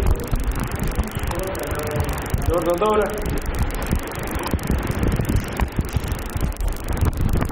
बैटरियां भी मुझे लगता है दोनों में आना शुरू हो गई। अच्छा, सो लिंक लिस्ट क्या होती है, ठीक है। लिंक लिस्ट एक डाटा स्ट्रक्चर क्या होते हैं, इन दी एंड डाटा को आप डिफरेंट तरीकों से अरेंज कर सकते हैं, जो कि आपको हेल्प कर सकता है डिफरेंट तरह के टास्क में, ठीक है। तो दो चार मेजर किस्म के डाटा, कुछ ट्री डाटा स्ट्रक्चर एक होता है, अगर आपने सर्च करनी है उसके लिए अच्छा है। ग्राफ्स हैं, उनमें भी उसके भी कुछ फ़ायदे हैं, बाज़ चीज़ें ग्राफ के तौर पे ज़्यादा अच्छी विजुलाइज हो जाती हैं, और जो कि हम इस क्लास में नहीं छोड़ेंगे, जो कि आप इससे अगला कोर्स जो डाटा स्ट्रक्चर्स का होगा उसमें कवर करेंगे। और लिंक लिस्ट है, लिंक लिस्ट जो है जिस किस्म के आप अभी प्रोजेक्ट्स देख रहे थे कि मतलब लेट्स से मैं लाइब्रेरी की डाटाबेस बनाना चाह रहा हूँ या मैं कोई कार्स की डाटाबेस, उसमें लिंक लिस्ट जो है वो काफ़ी यूजफुल हो सकती है। अच्छा क्योंकि हम पॉइंटर भी पढ़ चुके हैं और न्यू भी पढ़ चुके हैं, जब ये दोनों चीजें पढ़ चुके हो तब आप एक्चुअली ये टॉपिक कवर कर सकते हैं। तो ये एक छोटी सी एग्जांपल है जिसमें हमने एक छोटी सी लिंक लिस्ट बनाई है, ठीक है। ये स्ट्रक्चर से भी बना सकते थे, क्लास से भी बना सकते थे। ये हमने लिखा हुआ है कि भाई एक स्ट्रक्चर है लिंक, इसके अंदर कोई डाटा है, जो कि इस केस में हमने एक डाटा रखा हुआ है। आप इस जगह पर अपनी मे बी बुक है या कोई कार है या जो भी इंफॉर्मेशन रखना चाहें वो रख सकते हैं, लेकिन क्योंकि हम सिंप्लीफाइड सा स्ट्रक्चर बनाना चाह रहे हैं तो इसलिए हमने कहा कि बस एक डाटा, एक नंबर है जो कि हम सेव करना चाहते हैं। और फिर हमने इसी टाइप का एक पॉइंटर इसके अंदर रख दिया नेक्स्ट, ठीक है। सो अब ये क्या हुआ, हमने कहा कि एक मेरे पास एक इंटीजर है, ठीक है, जो कि डाटा है, और एक हमने पॉइंटर रख दिया नेक्स्ट जिसका नाम है, ठीक। अच्छा अब हम कर क्या सकते हैं, हम कर सकते हैं कि यार शुरू में ये लेट्स से मैंने पहला एक डाटा लिखवाया तो इसके अंदर मैंने लिखवा दिया 10। कल को मैंने एक और इंटीजर सेव करना था तो मैंने इस नेक्स्ट के आगे एक न्यू करके एक नया लिंक बना दिया। नया लिंक बनाया तो उसके अंदर इंटीजर भी होगा, उसके अंदर नेक्स्ट भी होगा, और मैंने इधर लेट से लिखवा दिया 20 और नेक्स्ट को फिलहाल पॉइंटर जो हम यूज ना करें उसको हम नल कर देते हैं, ठीक है। नल का मतलब 0 कर देते हैं उसको, ठीक है। तो इक्वल टू नल लिखेंगे तो इसका मतलब उसके अंदर 0 लिखा। शुरू में हमने अगर तो कुछ भी नहीं बनाया हुआ तो हम पहली ऑब्जेक्ट बनाई है, इसका नेक्स्ट नल कर देंगे, ठीक। तो ये बात समझ आ रही है। एक हमने स्ट्रक्चर बनाया जो कि क्लास और स्ट्रक्चर हमने कहा कि एक ही चीज होते हैं C++ में, जिसके अंदर दो चीजें हैं, एक हो गया डाटा, एक हो गया पॉइंटर जो कि इसी टाइप का है, ठीक है, इसी टाइप का, यानी कि ये लिंक ही है ना, लिंक ही टाइप का पॉइंटर है। तो लिंक टाइप का पॉइंटर है। अब पॉइंटर के जरिए मैं न्यू करके हमेशा नई ऑब्जेक्ट बना सकता हूं। तो मैंने कोड में हम बाद में जाते हैं, पहले हम इसको समझने की कोशिश करते हैं, ठीक है। समझ आ गई तो कोड हमें आराम से समझ आ जाए, ठीक है। सो अब मिसाल के तौर पर ये अभी तो मैं नंबर सेव कर रहा हूं, ठीक है। मैं कहता हूं कि यार इसके बजाय बुक्स होती और मैं यूजर से एंटर करवा रहा होता, मुझे नहीं पता यूजर ने 50 एंटर करनी है या 30 एंटर करनी है या 500 एंटर करनी है। वही सॉफ्टवेयर छोटी लाइब्रेरी में भी यूज हो सकता है, बड़ी लाइब्रेरी में भी यूज हो सकता है। तो एक तरीका ये हो सकता है कि मैं इधर ना बुक की इंफॉर्मेशन रखूं, तो यहां पर इंटीजर रखा हुआ, आप समझे ये कोई बुक है, ठीक है। तो आपने कह दिया बुक की इंफॉर्मेशन और एक आपने कह दिया नेक्स्ट। आपने कहा यूजर को आज एंटर करो, एंटर किया आपने उस बुक की इंफॉर्मेशन एंटर की और इसके नेक्स्ट को कर दिया, अभी ये लेट से ये नहीं था, इसके नेक्स्ट को मैंने कह दिया नल। फिर यूजर से पूछा कि मजीद एंटर करनी है, उसने कहा हाँ जी एंटर करनी है, एंटर करनी है। आपने इसको न्यू करके एक नई ऑब्जेक्ट इसी टाइप की बना ली, उसमें नई, अभी मैं नंबर लिख रहा हूं बट इट्स अ बुक, ठीक है। तो आप नई ऑब्जेक्ट बना ली और इसके आगे नल कर दी, ठीक है। फिर आपने उससे पूछा हाँ जी और एंटर करनी है, उसने कहा करनी है। आपने वही काम किया, दोबारा न्यू किया, एक और ऑब्जेक्ट बनाई, इसमें एक और बुक की इंफॉर्मेशन डाली, इसके आगे कर दिया नल, ठीक है। ये प्रोसेस रिपीट करता गया। यूजर ने 500 बुक्स करनी थी तो वो 500 ये इस तरह की चीजें बन जाएंगी। 3 ही करनी थी तो ये आपकी 3 जो है ना, आपने अपने शेल्फ की डेटाबेस बनानी थी तो उसके लिए 3 ही काफी। तो इसका मतलब है कि रन टाइम पे मैं इसकी लेंथ जितनी मर्जी बढ़ा, जो कि एरेस के साथ हमारे पास पॉसिबल नहीं था, वेक्टर्स के साथ था। वेक्टर्स में पुश बैक हम करते रहते हैं, तो एक्चुअली आप अगर प्रोजेक्ट कर रहे हैं तो you don't require a link list. Actually vector मैं आई वुड प्रेफर कि आप वेक्टर यूज करें, क्योंकि वो बहुत सारे काम ज्यादा एफिशिएंटली भी कर लेते हैं, ठीक। तो यहां तक चीज समझ आ गई, ठीक है। तो जब भी मैंने इसके अंदर कोई नई बुक इंसर्ट करनी है तो मैं क्या कर सकता हूं कि मैं स्टार्ट में भी इंसर्ट कर सकता हूं, एंड में भी। फॉर एग्जांपल मैं स्टार्ट में इंसर्ट करना चाहता हूं तो मैं क्या कर सकता हूं कि मैं नई ऑब्जेक्ट के नेक्स्ट को इसके बराबर कर दूं, ठीक है, और मैं कह दूं कि आप this is my new head of list, ठीक है। तो इनको हम अमूमन कहते हैं नोड्स, ये मेरी लिस्ट की नोड्स है, ठीक है, जो नॉर्मल टर्म यूज हो रही होती है, ठीक है। अब ये वाली एग्जांपल आपको समझ आनी चाहिए। तो मैंने एक स्ट्रक्चर बनाया जिसके अंदर मैंने सिर्फ डाटा लिखा और एक नेक्स्ट पॉइंटर बना लिया, ठीक है। फिर मैंने एक और क्लास बनाई, ठीक है, ठीक, तो ये मेरा एक्चुअल स्ट्रक्चर था। एक मैंने क्लास बनाई जिसमें मैंने कह दिया कि जो फर्स्ट लिंक है ना उसका पॉइंटर रखती है, ठीक है, यानी कि इसका हेड जो है ना इसका पॉइंटर रखती है, ठीक। उसके बाद मैंने फंक्शन लिखे कि जब कंस्ट्रक्टर आए ना तो लिंक लिस्ट का जो फर्स्ट है वो नल हो जाए, यानी जीरो हो जाए, ठीक है, यानी कि शुरू में कोई भी लिस्ट एग्जिस्ट नहीं करती। आपकी इस क्लास में एक पॉइंटर है जो कि नल के बराबर है, ठीक है। सो एक तो ये था स्ट्रक्चर जिससे हम बना रहे हैं। एक हमने अलग से क्लास बना दी जिसके अंदर बस फर्स्ट का पॉइंटर पड़ा हुआ, ठीक है।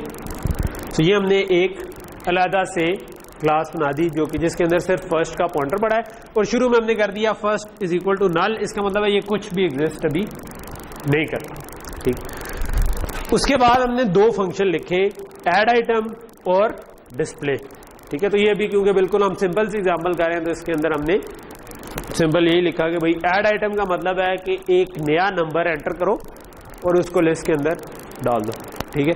और डिस्प्ले का मतलब है कि जितनी भी बड़ी लिस्ट है उस सब के सब को डिस्प्ले कर, ठीक है। अच्छा, ऐड आइटम में क्या होता है? ऐड आइटम ने एक नंबर लेना है और उसको लिस्ट के अंदर पुट करना है, यानी कि एक ऑब्जेक्ट बनानी है इस तरह की, उसके अंदर वो नंबर लिखवाना है और उसके नेक्स्ट को नल करना है, ठीक है। तो अब आपने क्या किया, इसके अंदर आपने कहा कि link pointer new link near is equal to new link. New करने से एक जो हमने स्ट्रक्चर एक लिंक का था इतनी जगह एलोकेट कर दी, ठीक है। न्यू ने हमें उसका मैं इसको मिटा दूं, ठीक है। अभी ये क्लास थी एक, हमने इसका जब ऐड का फंक्शन कॉल करेंगे जब भी, तो हम क्या करेंगे, एक न्यू लिंक हमने बनाया और उसको न्यू फंक्शन कॉल करके उसके लिए हमने जगह एलोकेट कर दी। उस जगह पे हमने जो भी इनपुट पे नंबर आ रहा था वो लिखवाना था। हमने क्या दिया कि न्यू लिंक का जो डाटा है ना उसके अंदर डी लिखवा, क्योंकि हमने स्ट्रक्चर बनाया हुआ तो बाय डिफॉल्ट उसके पब्लिक मेंबर्स थे तो आप उसको डायरेक्टली एक्सेस कर सकते थे। तो हमने कहा कि इस जगह पे जो भी डाटा आ रहा है वो लिखवा दो, तो इसके अंदर डाटा लिखा गया। फिर आपने क्या किया कि न्यू लिंक का जो नेक्स्ट है उसको बराबर कर दो फर्स्ट के, ठीक है, और फर्स्ट को बराबर कर दो न्यू लिंक के। समझ आई क्या हुआ कि नहीं आई? मैं बता देता हूं कि हुआ क्या।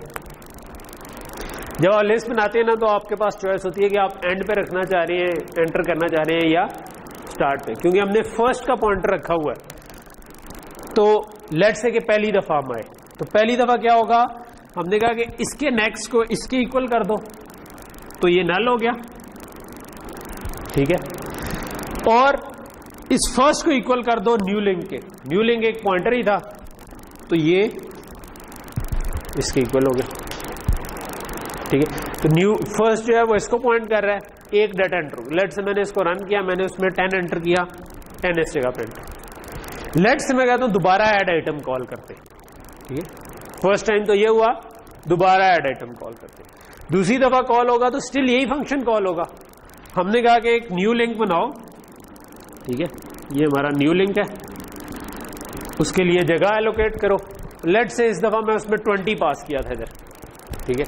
अगर मैंने इधर से 20 पास किया था तो अब सबसे पहले मैंने क्या किया, एक तो ये न्यू लिंक बना दिया, उसके डाटा में जाकर मैंने लिखवा दिया 20 क्योंकि मैंने डी पास किया था। उसके बाद मैंने कहा कि इसका नेक्स्ट जो है वो फर्स्ट के इक्वल कर दो, ठीक है। तो फर्स्ट किधर पॉइंट कर रहा है, इधर, इसका मतलब है कि अब ये भी इसके इक्वल हो गया, क्योंकि ये एड्रेस था ना, पॉइंटर है, इसका एड्रेस पड़ा हुआ था, आपने इधर भी वही एड्रेस लिखवा दिया, तो इसका नेक्स्ट भी इसी जगह पे पॉइंट करना शुरू हो गया इस लाइन के बाद। अगली लाइन में आपने क्या किया, first is equal to new link. New link जो है ये एड्रेस था जो कि इधर पॉइंट कर रहा था, आपने ये वाला एड्रेस इधर लिखवा दिया, इसका मतलब है कि ये इस जगह पे पॉइंट कर। सो पहली दफा जो 10 एंटर किया था, अगली दफा 20 उससे आगे एंटर हो गया। अब अगर अगली दफा मैंने 30 एंटर करना होगा तो क्या होगा, फिर न्यू लिंक बनेगा, उसके ऊपर 30 हम लिखवाएंगे, इसके नेक्स्ट को फर्स्ट के बराबर करेंगे, इसको उठा के इसके बराबर कर देंगे, तो ये इधर। तो हर दफा नया आइटम इसके अंदर, हाँ हाँ, ये आपका हेड, हम इसको बात का कहते हैं हेड, फर्स्ट नोड को कहते हैं हेड।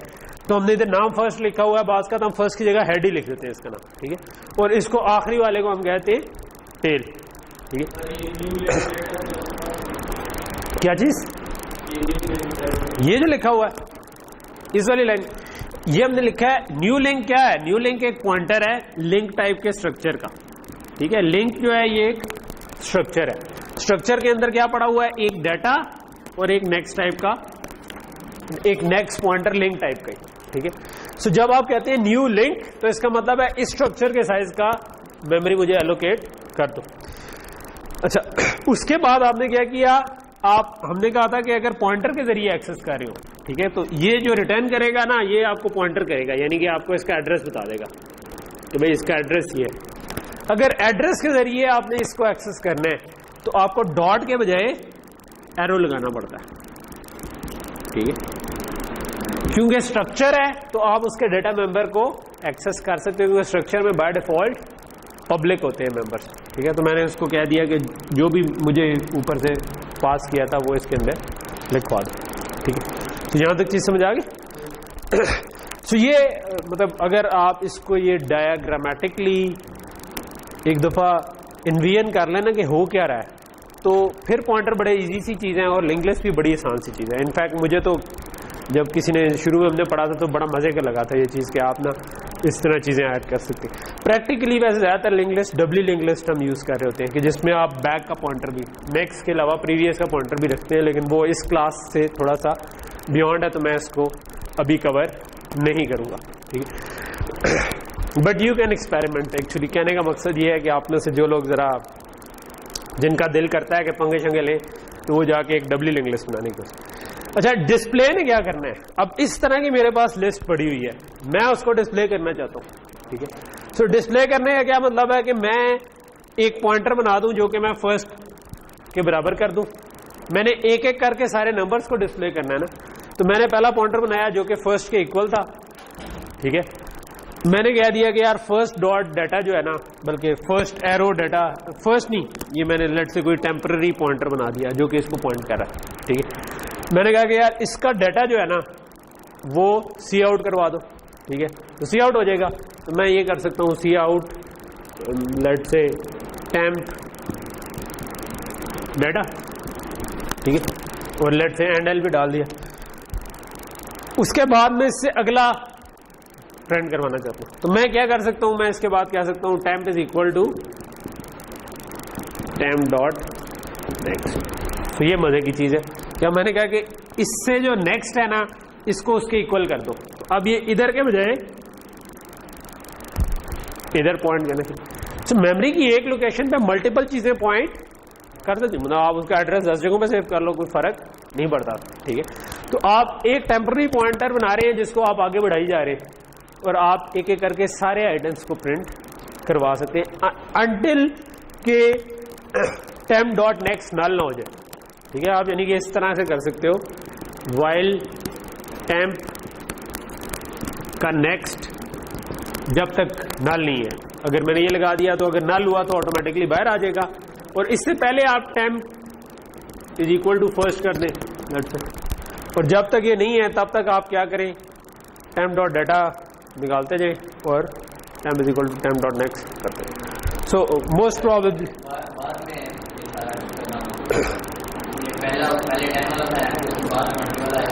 मैं बताता हूँ। ओके, सो ये डिस्प्ले का फंक्शन समझ आ रहा है। फिर ये एक्चुअली उसी तरह लिखा है मैंने, टेम्प जो लिखा हुआ था उसको उसमें करंट कोड में लिखा हुआ है, current is equal to first while current is not equal to null. तो आप क्या करो? करंट का डाटा प्रिंट कर दो और current is equal to current dot next. मैंने ये temp is equal to temp dot next लिखा, टेम्प का डाटा प्रिंट करवा दो, जब तक ये है तब तक चलता जाओ, ठीक है। ओके, यहां तक चीज समझ आ गई।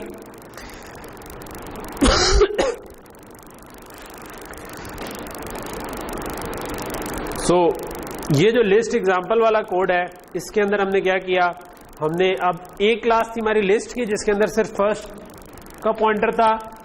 ऐड, ये जो फंक्शन हम पढ़े थे, ऐड एलिमेंट या क्या था उसका, ऐड आइटम का फंक्शन था जो कि ऐड कर रहा था इसके अंदर नई एंट्री, नई नोड, और एक डिस्प्ले का था। तो हमने इसके अंदर ना 4 आइटम्स ऐड किए और उसके बाद डिस्प्ले कर दिया, ठीक है। तो हर आइटम जो है वो अगले वाला आइटम हेड पे एंटर हो जाए, यानी पहली दफा 25 आया, अगली दफा 36 इससे पहले आ जाएगा, 49 उससे पहले आ जाएगा, 64 उससे पहले आ जाएगा, और फिर हमने डिस्प्ले किया तो ऑब्वियसली ये रिवर्स ऑर्डर में फिर आपके प्रिंट हो जाने चाहिए, ठीक है। तो 64, 49 ये सारे प्रिंट हो रहे। तो यहां तक चीज समझ आ गई कि आपने लिंक लिस्ट बनाई, उसमें दो क्या किया, एक स्ट्रक्चर बनाया जिसमें, तो लिंक लिस्ट में हमेशा ये होता है कि आप उसी टाइप का एक पॉइंटर अपने अंदर रख लेते हैं, सिंपल ये चेंज होती है, ठीक है, कि आप बाकी चीजें उसी तरह आप उसी टाइप का एक पॉइंटर बीच में डाल देते हैं जिसको हम कहते हैं नेक्स्ट का पॉइंटर।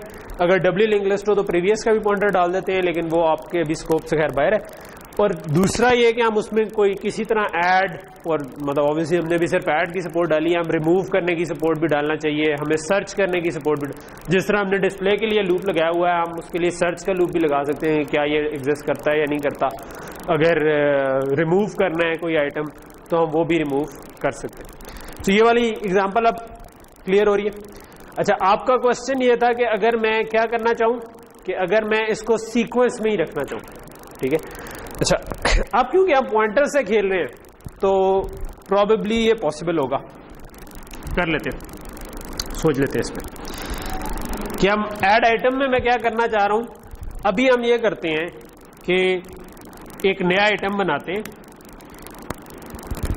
और उसको फर्स्ट के इक्वल कर देते हैं, ठीक है, और फर्स्ट को इसके इक्वल कर देते हैं, ठीक है। उसके बाद तो ये क्योंकि पहले से जो भी एग्जिस्ट कर रहा था, सॉरी, ठीक है, तो फर्स्ट जो था बुलेट से किसी जगह पे पॉइंट कर रहा था, तो मैंने एक नया बनाया और मैंने क्या किया कि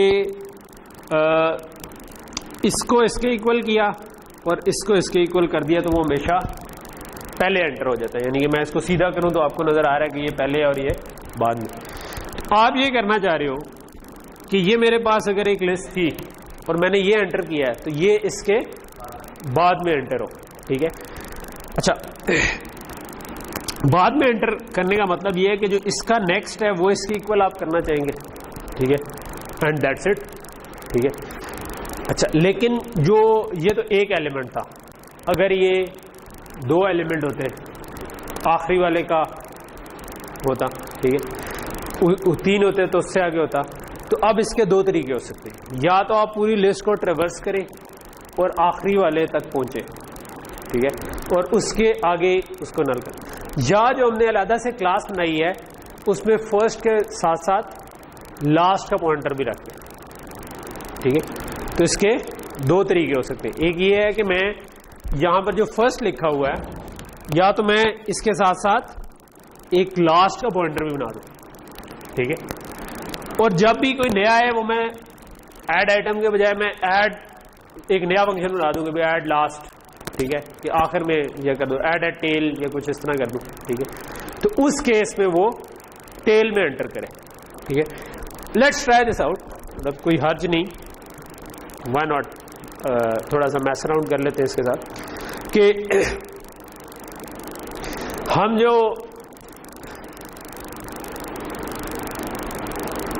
कहाँ गई हमारी क्लास, ये मैं कहता हूँ कि यार मैं इसमें जो है ना एक पॉइंटर बना देता हूँ लास्ट का भी, ठीक है।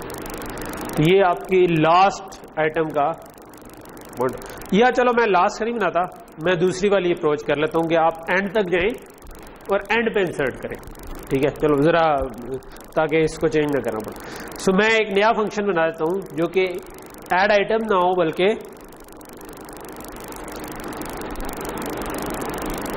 ऐड आइटम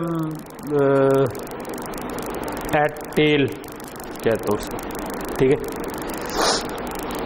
अच्छा, तो ये मैंने नया बना दिया, इसको मुझे इसके अंदर डिक्लेयर करना पड़ेगा, मैं इसके अंदर इसको डिक्लेयर कर दूंगा।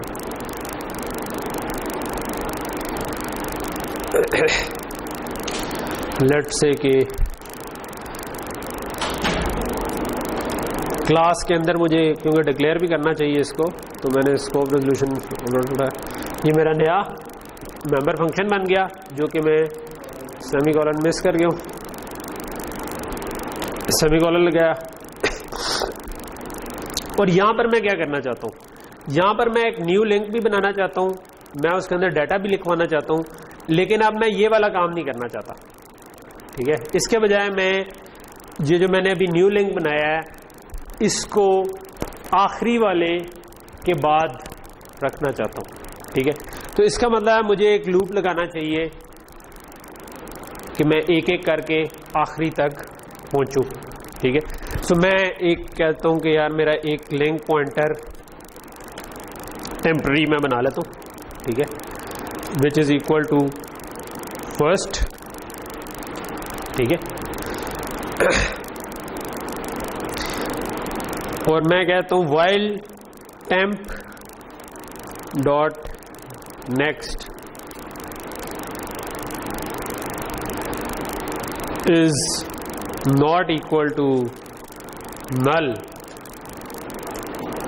ठीक है, तो क्या करता जाऊं, temp is equal to temp dot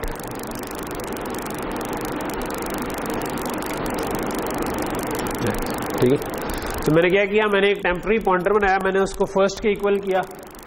ठीक है, और फिर मैंने क्या किया कि वाइल टेम्प, क्योंकि वो फर्स्ट के इक्वल ही है, इसका नेक्स्ट अगर नल है जब तक नहीं होता तब तक मैं उसको एक एक आगे लेके जाता जाऊँ।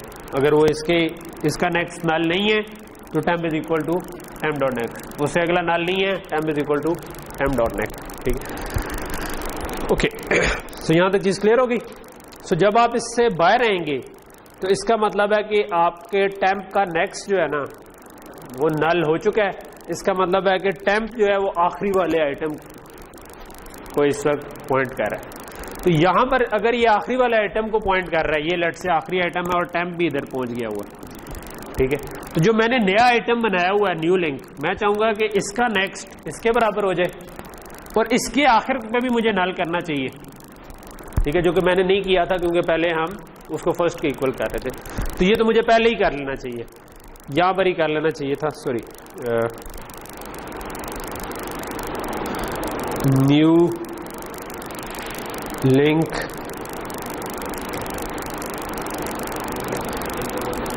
इसको तो नल मुझे पहले ही कर लेना चाहिए था। और जब ये एंड पे इस लूप से बाहर आ जाऊं इसका मतलब है टेम्प आखिरी वाले के इक्वल हूं मैं, टेम्प के नेक्स्ट को किसके बराबर कर दो, न्यू लिंक के बराबर। ठीक है,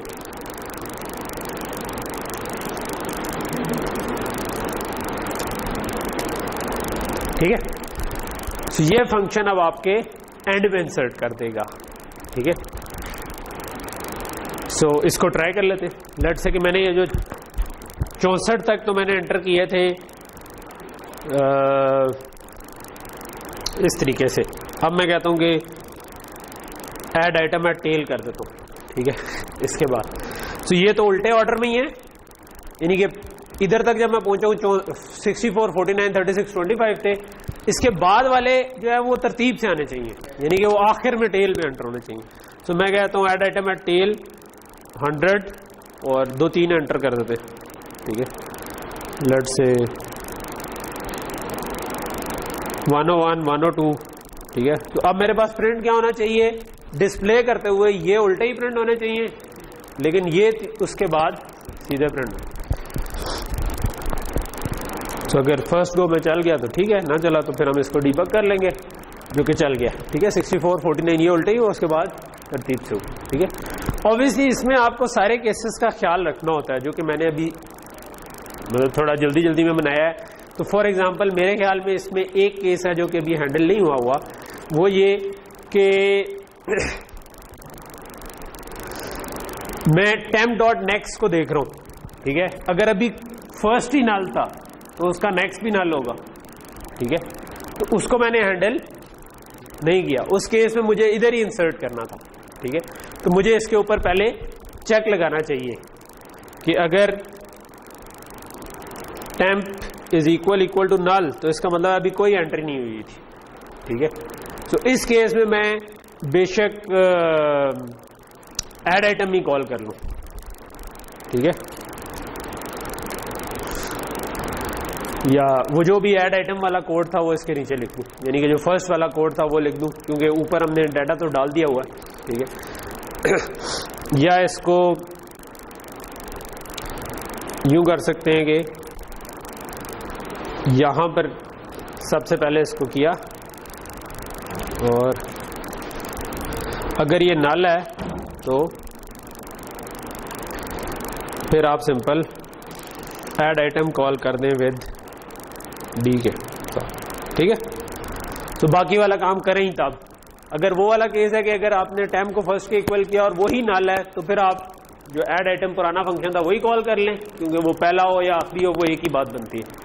जब एक हो चुका है, अगर ये नहीं है तो फिर ऐड आइटम कॉल नहीं होगा, बल्कि बाकी जो आपका नॉर्मल ये वाला फंक्शन है ये कॉल।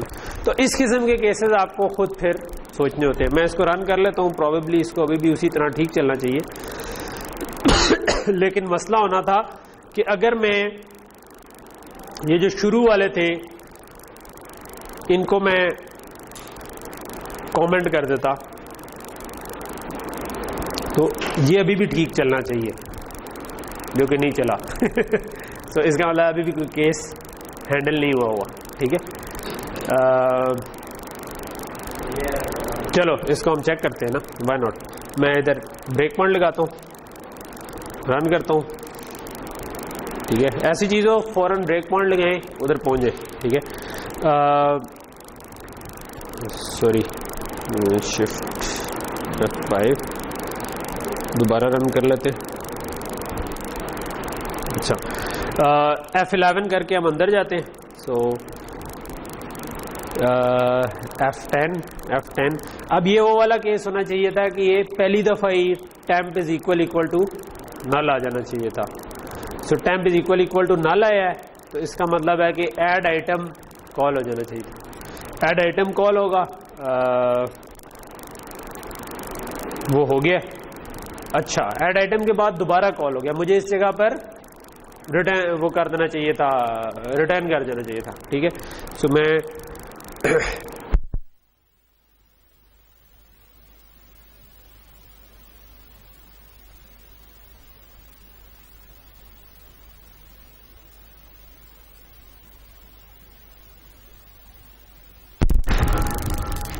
अब इसको ऑन करना पड़ेगा।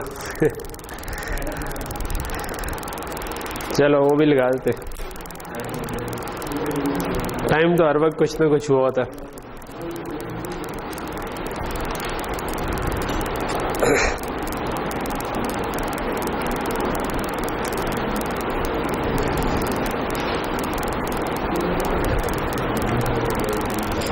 उसको पॉज किया है, चल रही है। चलो ऑन करो, होता है।